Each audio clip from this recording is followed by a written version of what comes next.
देखिए संधि के भेदों को हमने देखा और अब हम चर्चा करते हैं संधि के जो भेद हैं, तीन भेद, उन तीनों भेदों की सामान्य परिचय की। तो देखिए उन तीनों भेदों में से पहला भेद हमारा आया अच संधि। देखिए अच का तात्पर्य मैंने बताया था स्वर। अच संस्कृत में स्वरों को कहा जाता है। आप इस बात को अच्छे से याद रख ले। देखिए पहले हम इसकी परिभाषा देखते हैं। देखिए परिभाषा इसकी हो गई अचानाम, अचानाम, अचई, सह, मेलनम, अच संधि, अचानाम, अचई, समेलनम, अच संधि कथयते। देखिए परिभाषा हो गई इसकी अचानाम, अचई, समेलनम, अच संधि कथयते। अचा नाम यानी स्वरों का, अचय यानी स्वरों के, स यानी साथ, स्वरों का स्वरों के साथ मिलान ही अच संधि कहलाता है। देखिए अच संधि में प्लस से पहले और प्लस के बाद दोनों ही तरफ स्वर होने चाहिए। जब दोनों ही तरफ स्वर होंगे तो ही अच संधि होगी। ये परिभाषा भी यही बात यहां पे बतला रही है। एक बार हम इस परिभाषा का अर्थ भी लिख लेते हैं, हिंदी अर्थ भी। स्वरों का स्वरों के साथ, स्वरों का स्वरों के साथ मेल, मेलनम का तात्पर्य हो गया है यहां पे मेल, अच संधि। देखिए अब इस अच संधि को हिंदी में क्या कहा गया है? स्वर संधि। हिंदी में क्या कहा गया है? स्वर संधि कहलाता है, कहलाता है। अगर हम इस परिभाषा को अचानाम की जगह अचस से अचेत स मेलनम अच संधि कथ्यते, आप ये भी कर सकते थे लेकिन हमें बहुवचन में ले गई कि स्वरों का स्वरों के साथ मिलान ही अच संधि कहलाता है। और संस्कृत में परिभाषा हो गई अचानाम, अचई, स मेलनम, अच संधि कथ्यते। अब देखिए स्वरों के साथ स्वरों का मिलान यहां पे क्या हो गया है? स्वर संधि हो गया। उदाहरण के माध्यम से देखते हैं कैसे। देखिए पहला उदाहरण आ रहा है मुर प्लस अरि। अब देखिए यह एम मिलकर के आ बन जाएंगे और शब्द हमारा हो जाएगा मुरारी। अगर ये स्थिति संस्कृत में पद कहलाती है, शब्द को पद कहते हैं। और शब्द पद कब बनता है संस्कृत में? जब सुबंत या तिगंत प्रत्यय हो जाते हैं जिसके पीछे तात्पर्य या तो शब्द रूप या धातु रूप हो, उसको पद कहा गया। सुबंत तिगंत प्रत्यय हो जाते हैं उसके बाद बढ़ने वाली स्थिति पद कहलाती है। लेकिन मैं पद बोलूंगा तो आप ज्यादा समझ नहीं पाओगे, इसलिए मैं बीच बीच में शब्द का भी उच्चारण करता रहूंगा, हमें समझना है। अब देखिए दूसरा उदाहरण हम यहां पे लेते हैं मुरारिक के बाद में एक बिल्कुल सिंपल सा गुण संधि का, ये दीर्घ संधि का उदाहरण है सुर प्लस इंद्र।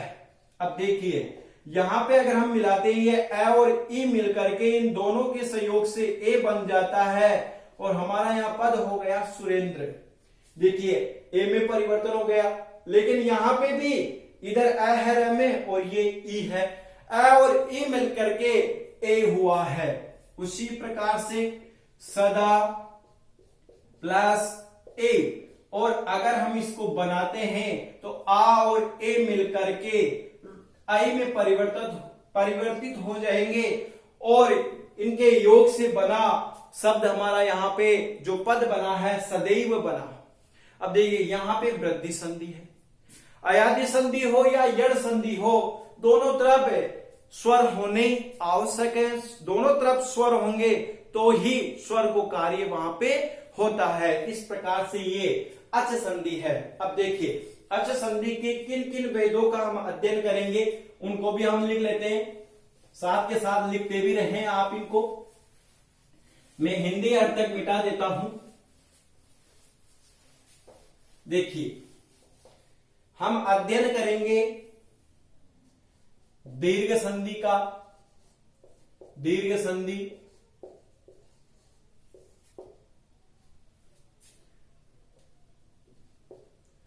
नंबर 2 पे गुण संधि,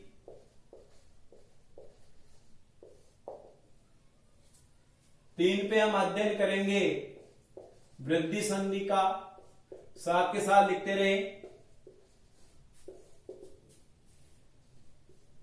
यण संधि, देखिए यण में अण हलंत है, इस बात को आप ध्यान रखें, इस बात का, क्योंकि यण हम लिखने में गलती कर जाते हैं, हलंत करना भूल जाते हैं, आपको हलंत लगाना है।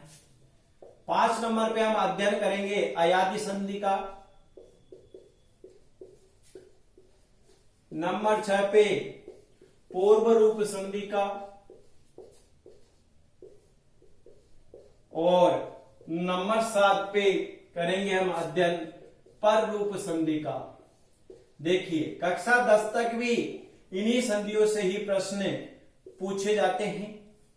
अवंग आदेश और प्रकृति भाव संधि के प्रश्न ना तो कक्षा 10 में पूछे गए हैं 10 तक के स्तर में, और ना ही अब तक रीट की परीक्षाओं में पूछे गए हैं। तो जो महत्वपूर्ण है उनको हमने यहां लिख लिया है कि हम अच संधि से इन 7 वेदों को पढ़ेंगे। लिख लीजिए जल्दी से इनको।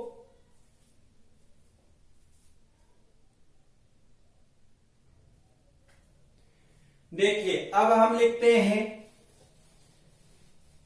हल संधि को। देखिए, हल का तात्पर्य हो गया यहां पे व्यंजन। अब देखिए, व्यंजन के साथ व्यंजन आए या स्वर आए, देखो एक तरफ व्यंजन हो और एक तरफ स्वर या व्यंजन हो, तो वहां पे इन दोनों को मिलाकर के इन दोनों के योग पे हल संधि होती है। देखिए, हम परिभाषाओं के माध्यम से इसको भी समझते हैं। नंबर 2 पे हमारी संधि आ रही है हल संधि। देखिए, हल संधि को कहा गया है व्यंजन संधि। अब देखिए, इसकी परिभाषा भी हम देख लेते हैं। परिभाषा, हलानाम। देखिए, हल का तात्पर्य क्या हो गया यहां पे? व्यंजन। हल का तात्पर्य हो गया है व्यंजन। संस्कृत में हलानाम, हलई, अचई। हल यानी व्यंजन, अचई यानी स्वर, वा यानी अथवा, स यानी सात, मेलनम, हल संधि, कथयते। देखिए क्या कहा बताया जा रहा है यहां पे? हलानाम, हलई, अचई, वा, स, मेलनम, हल संधि कथयते। व्यंजनों के साथ व्यंजन या स्वर के मेल को व्यंजन संधि कहा गया है। हिंदी में भी हम इसका अर्थ यहां पे लिख लेते हैं। व्यंजनों का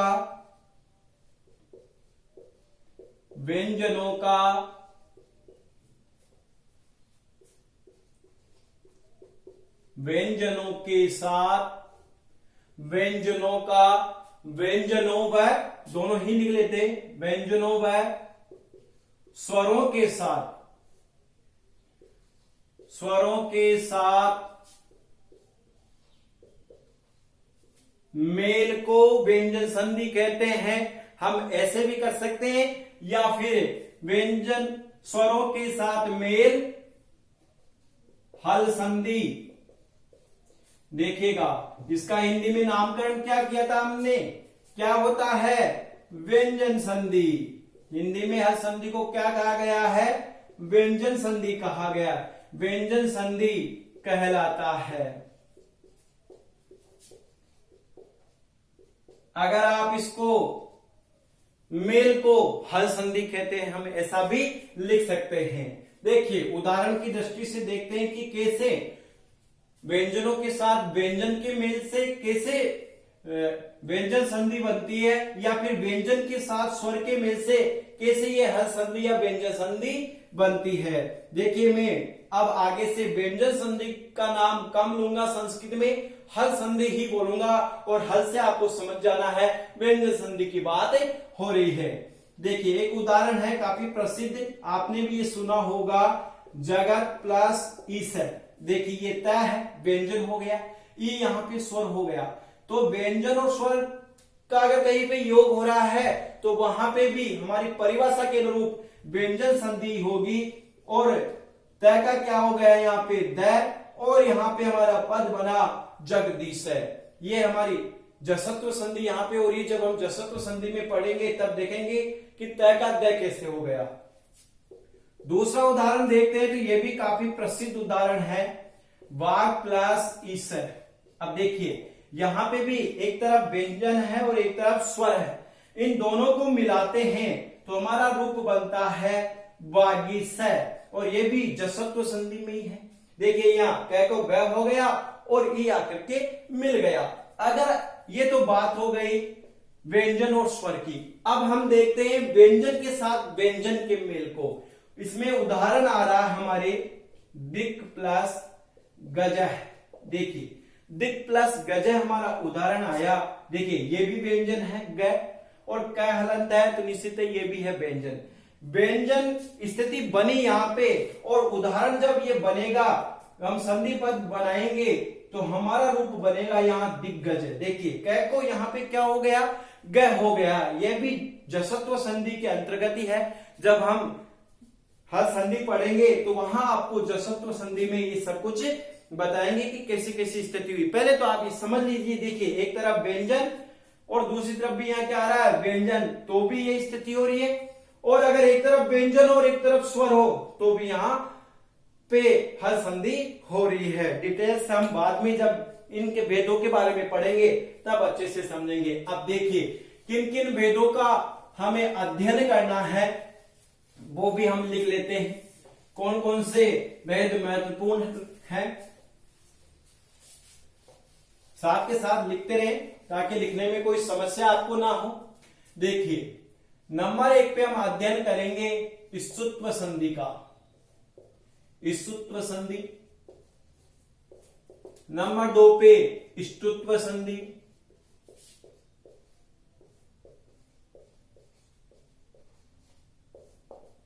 नंबर 3 पे हम जो यहां अध्ययन करेंगे वह है चर्त्व संधि।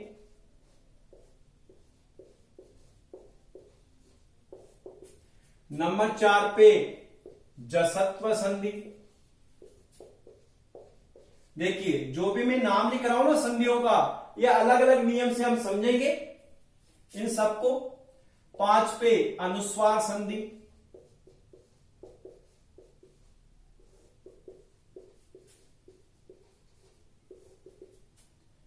6 पे हम पढ़ेंगे पर सवर्ण संधि।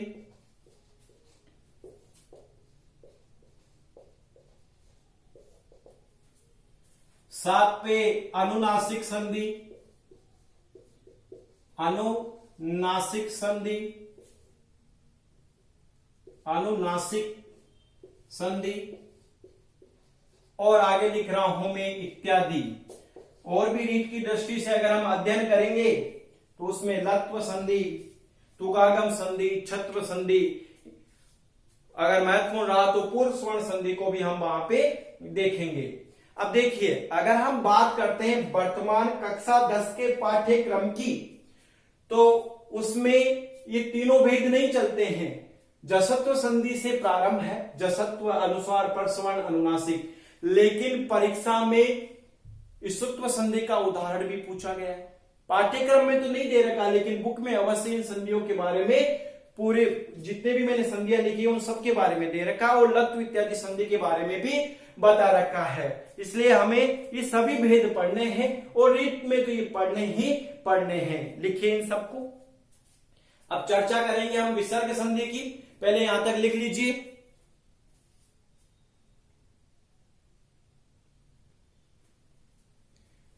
देखिए इन तीनों भेदों के बारे में पाठ्य पुस्तक में अवश्य दे रखा है, और कक्षा 8 और 9 से तो प्रश्न पूछे ही पूछे जाते हैं एग्जाम में, और पाठ्यक्रम में भी ये दे रखा है। आप इस बारे में ना सोचे, जो भी मैं यहाँ पे लिखा रहा हूं रीट में हो या चाहे कक्षा 10 तक का स्तर हो संस्कृत का, वो पूरा मैं यहाँ पे संधियों में पढ़ा रहा हूं।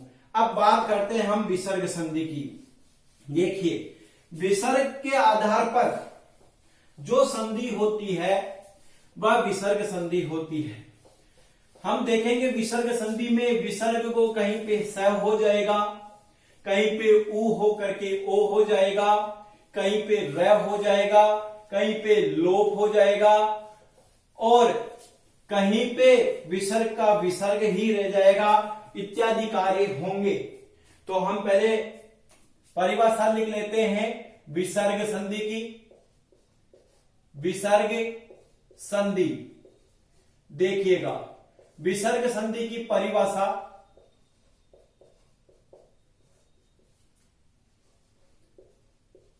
विसर्गस्य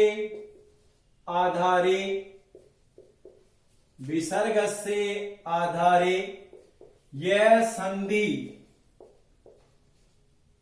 आगे और भी लिख लीजिए, ये संधिर भवति, विसर्ग के आधार पे जो संधि होती है स विसर्ग संधि, इधर जगह नहीं है मैं इधर लिख देता हूं, स विसर्ग संधिर भवति।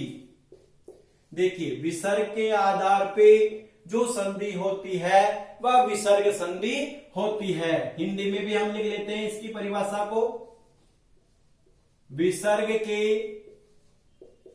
आधार पर जो संधि, यह का अर्थ हो गया जो संधि होती है वह विसर्ग संधि है या विसर्ग संधि होती है। विसर्ग के आधार पे जो संधि होती है वह विसर्ग संधि होती है या वह विसर्ग संधि है। अगर हम वह विसर्ग संधि है तो विसर्ग संधि ही अस्ति, हम ऐसा भी कर सकते हैं अलग अलग, और संधि कार्य करें तो विसर्ग संधि अस्ति ऐसा भी कर सकते हैं। अब देखिए, उदाहरण की दृष्टि से हम यहां देख लेते हैं, एक शब्द आ रहा है हमारा यहाँ पे नमः है प्लस नमः है। देखिए, विसर्ग आया, लेकिन जब हम संधि कार्य इसका करके और रूप बनाएंगे तो हमारा रूप बनेगा नमो नमः। अब देखिए, विसर्ग के स्थान पे उ और उ को ओ हो गया। अगर हम देखते हैं तो विसर्ग है, लेकिन विसर्ग को यहाँ क्या हो रहा है, ओ हो रहा है। विसर्ग के स्थान पे ओ होगा और फिर ओ हो रहा है।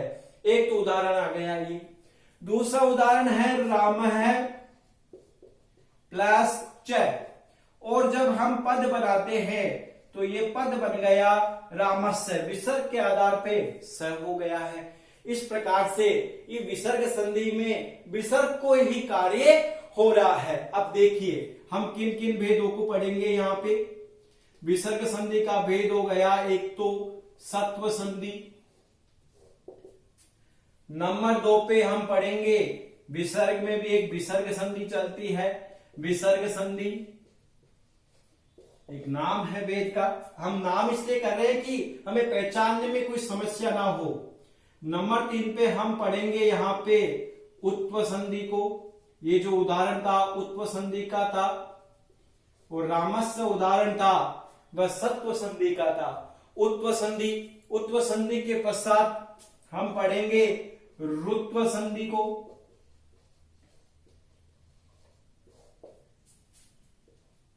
नंबर 5 में पढ़ेंगे हम विसर्ग लोप संधि। विसर्ग का लोप भी हो जाता है। और एक पढ़ेंगे हम रलोप संधि। रलोप संधि। इस प्रकार से हमें विसर्ग संधि के भेदों को पढ़ेंगे। अब देखिए, संधि के भेद तो 3 ही थे, और हम देखते हैं कि 3 के भी कितने सारे भेद हो गए। देखिए, इन भेदों को देखकर आप घबराए नहीं। अभी तो आपको ये बहुत सारे भेद लग रहे हैं, लेकिन प्रत्येक भेद एक नियम को लेकर के हैं, और इस भेद के तरीके से अगर हम अध्ययन करेंगे तो प्रारंभ में जरूर थोड़ा अध्ययन बड़ा हमें दिखेगा, बड़ी कक्षाएं होगी, ज्यादा समय जरूर लगेगा थोड़ा, लेकिन जब इन्हें पढ़ लेंगे ना तो फिर हमें कोई समस्या नहीं आएगी। ये संधि कार्य हमें अच्छे से समझ में आ जाएगा। अब आपको जो भी कुछ हमने लिखाया है इसे आप अच्छे से याद करें और अपनी संस्कृत की नोटबुक में अच्छे से लिखें। धन्यवाद।